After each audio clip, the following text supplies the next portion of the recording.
আবারও মার্জিন আইন সংশোধনের উদ্যোগ নিয়েছে সিকিউরিটিজ অ্যান্ড এক্সচেঞ্জ কমিশন। কিন্তু প্রস্তাবিত আইন নিয়ে পুঁজিবাজারে তৈরি হয়েছে আতঙ্ক। কমছে শেয়ার দর, আস্থা হারাচ্ছেন বিনিয়োগকারীরা। তবে চূড়ান্ত আইন সহজ করবে কমিশন, নেবে বিনিয়োগ বান্ধব সিদ্ধান্ত। বিস্তারিত সানি আহমেদের প্রতিবেদনে। বিএসইসির বর্তমান চেয়ারম্যান সহজ ও বিনিয়োগ বান্ধব আইন তৈরি করবেন বলে শুরু থেকেই বিভিন্ন গণমাধ্যমে বলে আসছেন, কিন্তু শুরুতেই খেলেন ধাক্কা। প্রস্তাবিত মার্জিন আইনের বেশ কিছু নতুন বিষয় পুঁজিবাজারে তৈরি করেছে আতঙ্ক। বিশেষ করে বিমা খাতের কোম্পানির শেয়ারে মার্জিন লোন দেওয়ার ক্ষেত্রে পিবি রেশিও বা প্রাইস টু বুক ভ্যালু অর্থাৎ নেট অ্যাসেট ভ্যালুকে বিবেচনা করার প্রস্তাবে পুরো পুঁজিবাজারে পড়েছে নেতিবাচক প্রভাব।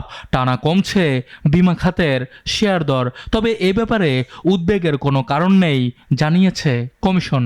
এখন এই রেশিও নিয়ে যেই বিভ্রান্তির সৃষ্টি হয়েছে সেটা আমরা বলবো যে এটা একটা প্রস্তাবনা মাত্র, এটা কিন্তু চূড়ান্ত নয়। এইখানে যদি আপনাদের কোনো অবজেকশন থাকে অথবা কোনো ধরনের পরামর্শ থাকে, সেই পরামর্শ দিলে কমিশন এটা একদম সুবিবেচনা করবে। বর্তমান কমিশন সবসময় বাজার এবং বিনিয়োগকারী বান্ধব, বাজারের জন্য যেটা সহজ এবং প্রয়োগের জন্য হবে সরল, আর বিনিয়োগকারীদের জন্য হবে বিনিয়োগ বান্ধব। কমিশন কাজ করবে সেভাবেই।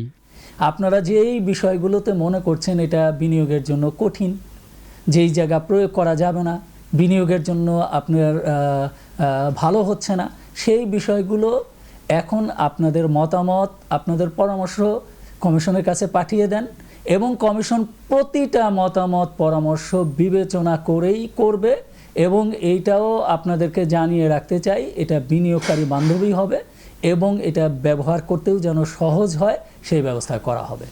বিশেষজ্ঞরা বলছেন, বাজারে মার্জিন ঋণ নেওয়ার ক্ষেত্রে পিবি রেশিও বাদ দিয়ে আগের মতো পি রেশিওকেই বিবেচনায় রাখা উচিত এবং বিনিয়োগকারীরা তাতেই অভ্যস্ত বলে মনে করেন সংশ্লিষ্টরা।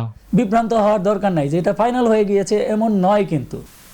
সানি আহমেদ, নাগরিক, ঢাকা।